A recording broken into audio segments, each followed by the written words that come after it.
षष्ठ स्कंधर षष्ठ अध्याय। पूर्व अध्याय रे दक्ष प्रजापति मानक पुत्र माने प्रवृत्ति मार्ग को छाड़ी निवृत्ति मार्ग को ग्रहण कले। दक्ष प्रजापति रागी की नारदों को अभिशाप दे देले कि हे नारद तुम्हें कौन सी जगार अधिका समय बसी पारिबो नहीं, सर्वत्र भ्रमण करुथुब। पुणी दक्ष प्रजापति गोटे कन्या जन्म होता। प्रथमे 1000 हरियास्व पुत्र हेले, पर 10,000 सबलास्व हेले।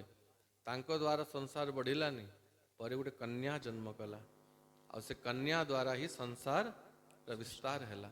तो से कन्या द्वारा केमिति संसार विस्तार हैला तार चरित्र षष्ठ अध्याय रे अछि। षष्ठ रे दक्ष कन्या वंश, षष्ठ रे दक्ष कन्या वंश, पृथक पृथक प्रकाश, पृथक पृथक प्रकाश। श्री शुकवाच सुनो राजन ए अंतरे, दक्ष जे ब्रह्मांक आज्ञारे भारिजा असिक्निंक ठारे 60 कन्या जन्माइले। केतोटी कन्या हैतिला? 60 कन्या। जो असिक्नी दक्षर पत्नी तांको गर्भरु 60 कन्या जन्म हेले। धर्म को देले कन्या 10, से 60 कन्यारु 10टी कन्या धर्म को प्रदान कले। कश्यपे देले 13, कश्यप मुनि को 13टी कन्या देले। केते हेला? 23टी कन्या। सप्तविंशति चंद्र करे, सप्तविंश माने 27टी कन्या चंद्रमा को प्रदान कले। प्रदान कले आनंद रे भूत अंगिरा कृशास्वकु बेनी बेनी टी देले तांकु। भूत मानकु 2टा, अंगिरांकु 2टा आ कृशास्वंकु 2टा, एभली 6टी कन्या बांटिले। आवर 4 जे कन्यांकु, आवर 4 जे कन्यांकु अर्पिले तार्क्ष्य कश्यपंकु, अर्पिले साक्ष्य कश्यपंकु। ए सर्व कन्यांकर नाम, ए सर्व कन्यांकर नाम कहिवा सुण हे राजन, कहिवा सुण हे राजन। 60टी कन्या केतोटी कश्यप को, केतोटी धर्म को, केतोटी चंद्रमा को एभली भाव दक्ष बांटिले। और से कन्या मानक ठारू को संतान केते प्रकार प्रजाति, केते प्रकार जोनिर जंतु प्रजाति सब जन्म हेले ताहा सुनो। प्रजापतिंक कन्या जेते पुत्रवती हेले समस्ते, एहांक पुत्र पौत्र माने पूर्ण होइले त्रिभुवने। धर्म जे कन्या को ग्रहण कले ताहांक नाम सुण। धर्मंकर पत्नी माने भानु लंबा ककुभ जामी मुहूर्ता वसु धर्म पत्नी। विश्वासाध्या जे मरु तत्वा संकल्पा नामे जेहु सतय। एवे ताहांक पुत्र नाम कहिवा सुण हे राजन। धर्मंकर कन्या मानकर ना शुणिल तो? भानु लंबा ककुभ जामी मुहूर्ता वसु विश्वा साध्या मरुत्वती संकल्पा हैला। ए माने हेले धर्मंकर कन्या और तांको पुत्र मानक ना सुण।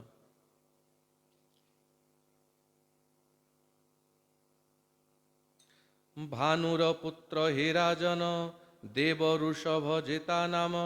ऋषभ सुत इंद्रसेन विद्योत लंबारु जनम। ककुभ पुत्र जे संकट जाहार तनय किकट। ଦୁର୍ଗାଭିମାନୀ ଦେବଗଣ ତାଠାରୁ ହୋଇଲେ ଜନମ। ଜାମିର ପୁତ୍ର ସ୍ୱର୍ଗ ନାମ ତାଠାରୁ ନନ୍ଦୀର ଜନମ। ବିଶ୍ୱାର ତହୁଁ ବିଶ୍ୱେ ଦେବା ତାଙ୍କୁ ଅପୁତ୍ରିକ ବୋଲିବା। ସାଧ୍ୟାର ସୁତ ସାଧ୍ୟଗଣ ତା ତାହୁଁ ଅର୍ଥ ସିଦ୍ଧି ଜନ୍ମ। ଜୟନ୍ତ ମରୁତ୍ୱାନ ଦୁଇ ଜନ୍ମିଲେ ମରୁତ୍ୱତି ତହିଁ।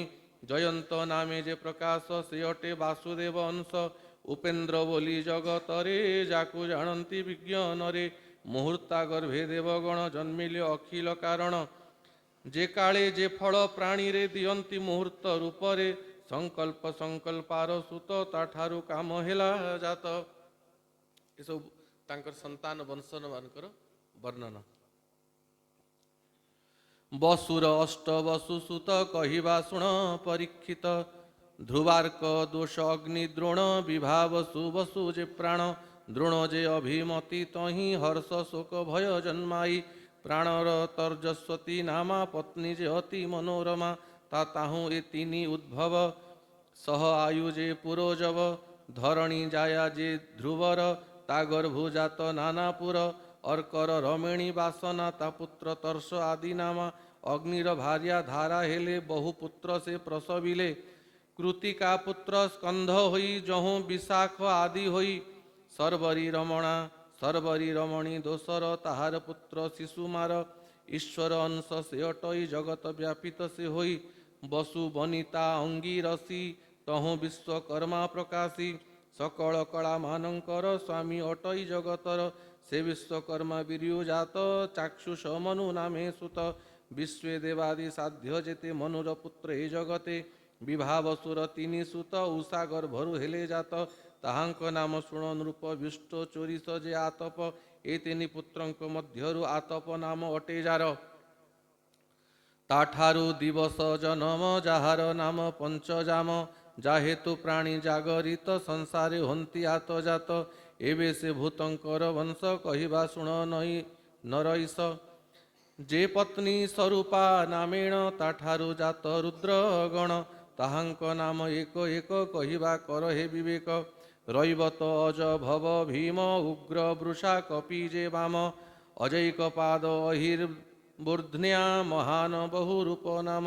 ଏକାଦଶ ରୁଦ୍ରଗଣ ଜନମ ହେଲେ ପୃଥିରେଣ।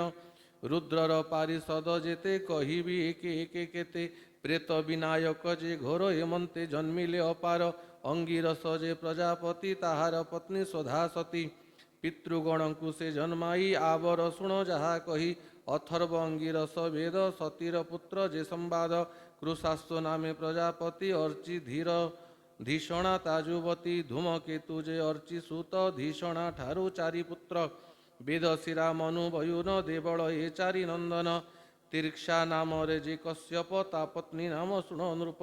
ବିନତା ପତଙ୍ଗା ଜାମିନୀ କଦ୍ରୁ ଏ ଚାରୋଟି କାମିନୀ।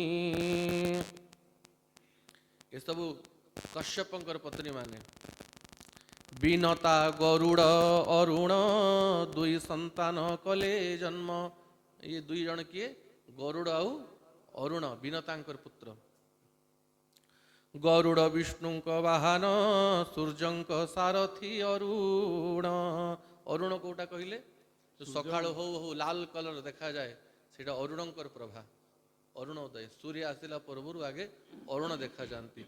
सूर्यंक रथ चलांती।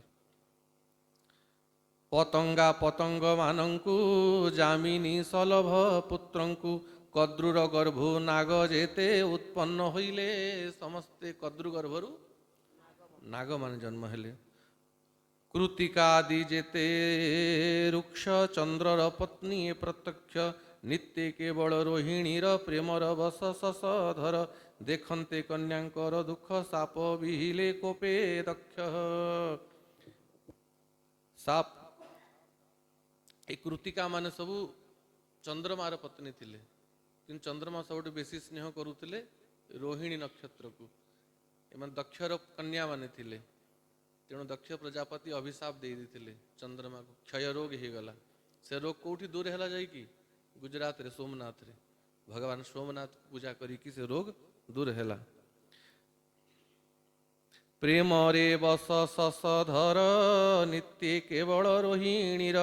ଦେଖନ୍ତେ କନ୍ୟାଙ୍କର ଦୁଃଖ ସାପ ବହିଲେ କୋପେ ଦକ୍ଷ ସେ ସାପୁ କ୍ଷୟ ରୋଗେ ସୋମ ଦିନକୁ ଦିନ ହେଲେ କ୍ଷୀଣ ଦକ୍ଷଙ୍କୁ ପ୍ରସନ୍ନ କରାଇ କଳା ଲଭିଲେ ପୂର୍ଣ୍ଣ ସେହି କୃଷ୍ଣ ଶୁକ୍ଲରେ ଏହି କଳା କ୍ରମରେ କ୍ଷୟ ବୃଦ୍ଧି ହେଲା ଏ ଅନନ୍ତରେ ମାତୃଗଣ ତାହାଙ୍କ ନାମ କହୁ ଶୁଣ କଶ୍ୟପ ପତ୍ନୀ ମାନଙ୍କର କହିବା ନାମର ବିସ୍ତାର ଯାହାର ଆପତ୍ୟରୁ କରି ଜଗତ ଯାକ ଅଛି ପୁରୀ କୀର୍ତ୍ତନ କଲେ ତାଙ୍କ ନାମ ପ୍ରାଣୀ ଲଭନ୍ତି ସୁଖ ଧାମ ତେଣୁ ମୁଁ ତୁମ୍ଭର ନିକଟେ ତାହାଙ୍କ ନାମକୁ ପ୍ରକଟେ।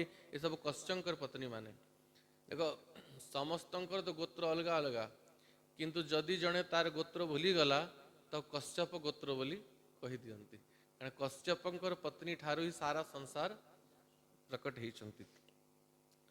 ଅଦିତି ଦିତି ଦନୁ ତିନି କାଷ୍ଟା ଅରିଷ୍ଠା ପୁଣ ବେନି ସୁରସା ଇଳା ମୁନି ପୁଣି କ୍ରୋଧବସା ତାମ୍ରା ତରୁଣୀ ସୁରଭି ସରମା ପ୍ରକାଶ ତିମି ସହିତେ ତ୍ରୟୋଦଶ ଏ 13 ଜଣ କଶ୍ୟପଙ୍କର ପତ୍ନୀ ମାନେ ଏହାଙ୍କର ଯେ ହେଲେ ସୁତ କହିବା ଶୁଣ ପରୀକ୍ଷିତ କଳଜନ୍ତୁ ଏ ତିମି ଠାରୁ ସ୍ୱାପଦେ ସରମା ଗର୍ଭରୁ ଗୋରୁ ମହିଷ ଆଦି ଯେତେ ଦ୍ୱିଖୁର ପଶୁ ଏ ସମସ୍ତେ ସୁରଭି ଠାରୁ ହେଲେ ଜାତ କହିବା ଶୁଣ ତାମ୍ରା ସୁତ ଏ ଯେତେ ଗୋରୁ ଗାଈ ସବୁ କଶ୍ୟପଙ୍କର ସୁରଭି ନାମକ ପତ୍ନୀ ଠାରୁ ଜନ୍ମ ହେଲେ। ସେନ ଗୃଦ୍ଧାଦି ବିହଙ୍ଗମ ମୁନିର ଅପସରୀ ଗଣ ଯେଉଁ ଶ୍ରାଗୁଣା ଗୃଧ ଆଦି ସବୁ ତାମ୍ରା ଠାରୁ ଜନ୍ମ ହେଲେ। ଦଣ୍ଡ ସୁକାଦି ସର୍ପ ଯେତେ କ୍ରୋଧ ବସାସୁତ ସମସ୍ତେ ଇଲାର ତହୁଁ ବୃକ୍ଷମାନ ସୁରସାସୁତ ଜାତୁ ଧାନ ଗନ୍ଧର୍ବେ ଅରିଷ୍ଟାର ପୁତ୍ର କାଷ୍ଟାର ଏକ ଖୁର ସୁତ ଯେତେ ଏକ ଖୁର ପ୍ରାଣୀ କୋଉଟା ଘୋଡ଼ା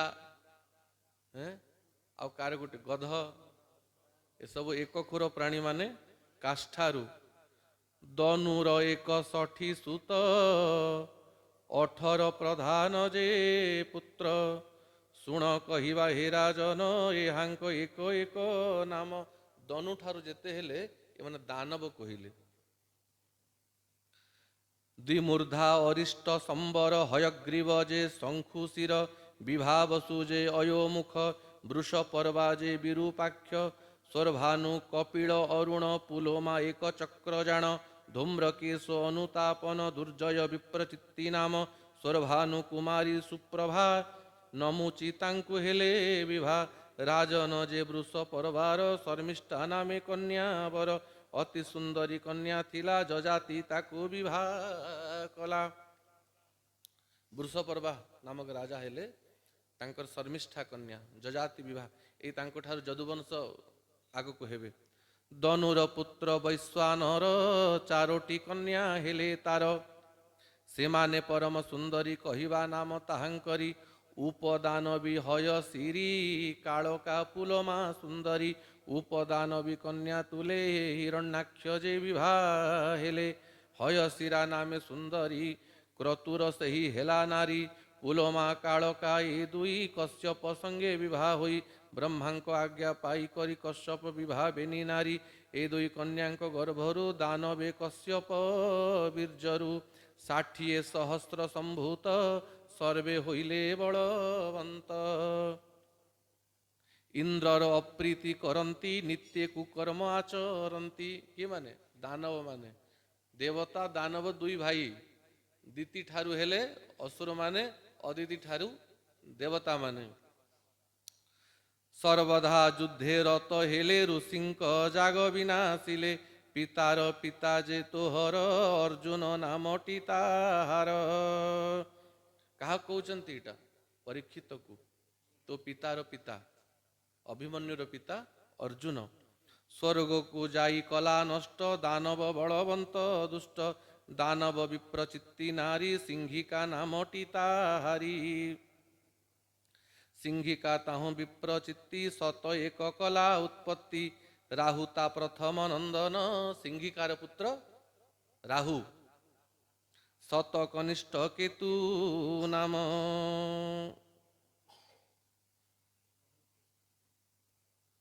से सर्वे ग्रह मानंकरे विख्यात होइले संसारे एथु अंतरे नृपवर अदिति वंशर विचार एबे दिति वंश सब कहूले असुर मानकर वंश एबे अतिदिक वंशरे जही श्री ब्रह्मांड ठाकुर अंशे होइले अवतार अर्यमा विवस्वान त्वष्टा धाता विधाता जे सविता पूषा भगवार वरुण मित्र शक्र जे उरुक्रम विवस्वानंक तहु जात श्राद्ध देव हेले साक्षात श्रेषाध देव मनु नामे ख्यात होइले धरा धामे संज्ञा जे भाग्यवती होई जम जमुना प्रसवई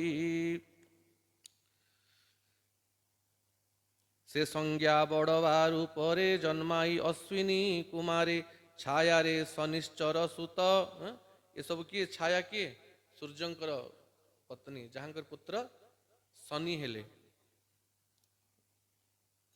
विवस्वानर बिरजु जात ए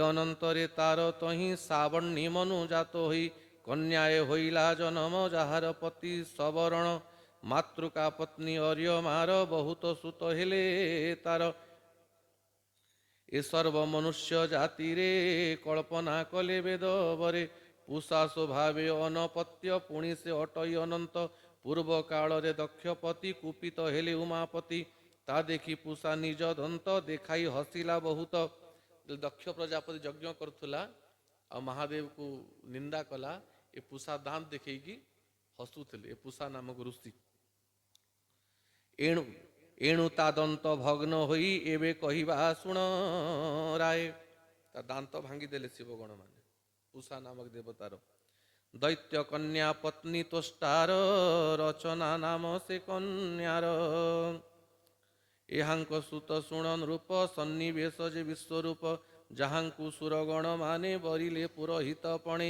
शत्रु मौला जेवे तार से जे स्वभावे बलियार तथापि पुरोहित पणे बरण कले देव गणे जेवे से गुरु आंगी रस मनरे होई असंतोष तांकु तेजिले मुनिराण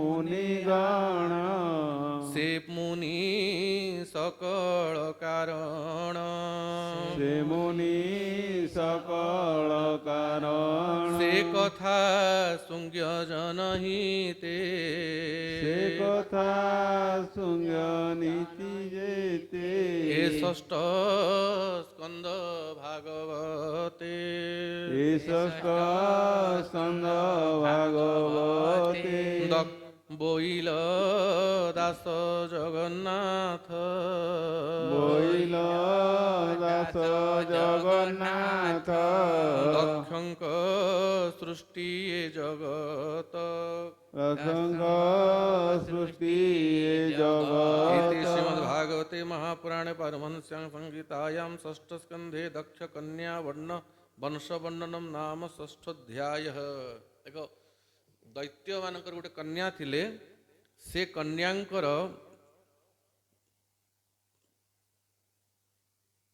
नाम थिला त्वष्टा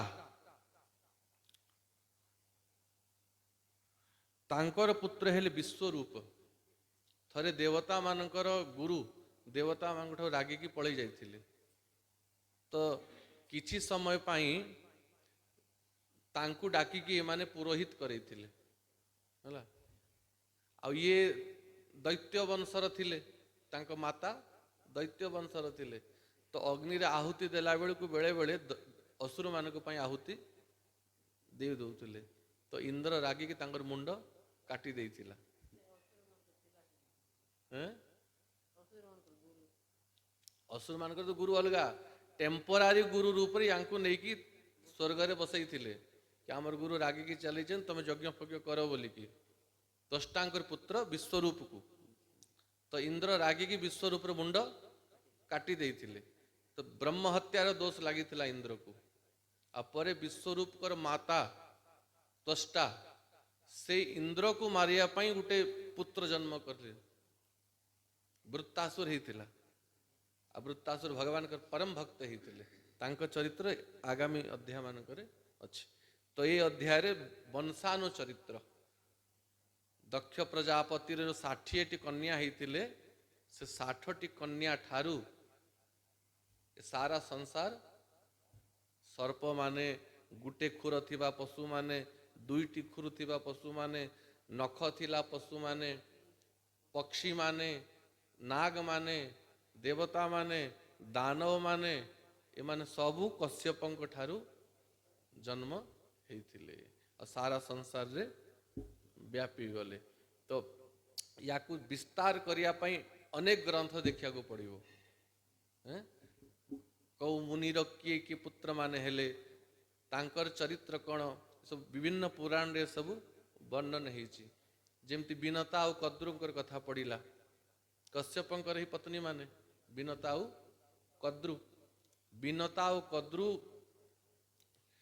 यांको ठारू कद्रु ठारू नाग माने जन्म होइथिले आ बिनता ठारू गरुड़ और अरुण बिनता दुईटी अंडा देइथिले हला आउ गुटे अंडा जेतिकी दिन ताकू तापीबा कथा पूरा ही नथिला कद्रु ताकू फटई देले फटई दवारु सेठू अरुण बाहरिले तांकर तळ अंश हेई नथिला खाली ऊपर अंश हेइथिला। तो से सूर्यंकर सारथी हेले तो परे आर अंडाटा पूरा पूरी पूर्ण होला परे सेथरु गरुड़ बाहरिले आ ये कद्रु बहुत अंडा देइथिले आ सेथरु सब नाग माने जन्म होइथिले है कि नहीं आ दुई सौतणी भितर सब बेले झगड़ा चलुला ए दुई जन कद्रु आ बिनत जाइथिले बुली स्वर्ग को आ स्वर्ग रे जाइकी देखिले उच्चैश्रवा घोड़ा इंद्रर घोड़ा बुलुची। तो बिनता और कद्रु कथा है कि भौणी ये घोड़ार लांज केमती देखा जाउछि धड़ा देखा जाउछि कि कला देखा जाउछि। बिनता कहिले धड़ा देखा जाउछि कद्रु कहिले कला देखा जाउछि। झगड़ा हेले ये कहते धड़ा से कहते कला। तो कद्रु कौन कले आर दिन जब दुई भौणी देखी जाउतले तांको पुत्र नाग मान कहले कि तमे माने से ता लांजरे गुड़े ही जाओ जाइकी देखिले साप माने सब गुड़े ही चंदी से लांजरे सेटा कला देखा जाउतला। ए दुई जण पुन शर्त रखिथिले जदि मु जीतली तू मोर दासी हबु तू दिसिले मु तोर दासी हेबी। तो गुड़े ही जा लांजरे बोली कि कला ही गला। तो किए जीतिला कद्रु जीति गले तो बिनता को दासी करदेले। तो केमिति दासत्व मुक्त करी जो अमृत नहीं कि आसबो स्वर्गर आ मो पिला मान को देले जो नाग मान को मुहर दांत अच्छी सब अमृत हो ए शर्त रखी कद्रु आ गरुड़ को पठे बिनता पुत्र तू स्वर्ग को जा अमृत नहीं कि आसबू अमृत नहीं कि आसिले मु देवी कद्रु को आ तार दासित्व मुक्त हेबी। तो गरुड़ जाइतिले स्वर्ग को देवता मान सहित खूब युद्ध कले अमृत कलश छड़े की आनी बोलिकी से समय तांकर पराक्रम रे युद्ध रे संतुष्ट होगी भगवान नारायण दर्शन देथिले आ गरुड़ को बाहन करथिले आ कहले ए अमृत तू फेरई दे देवता मान को। तो ये सब चरित्र विभिन्न पुराण देखिले विभिन्न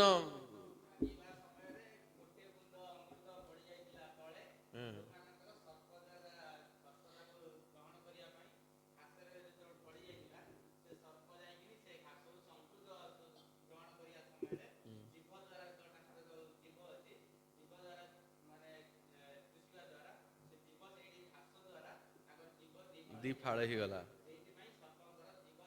दुईटा जीव देख लो गरुड़ पुराण रे अच्छे केते पुराण देखले ये सब केते सब चरित्र बाहरी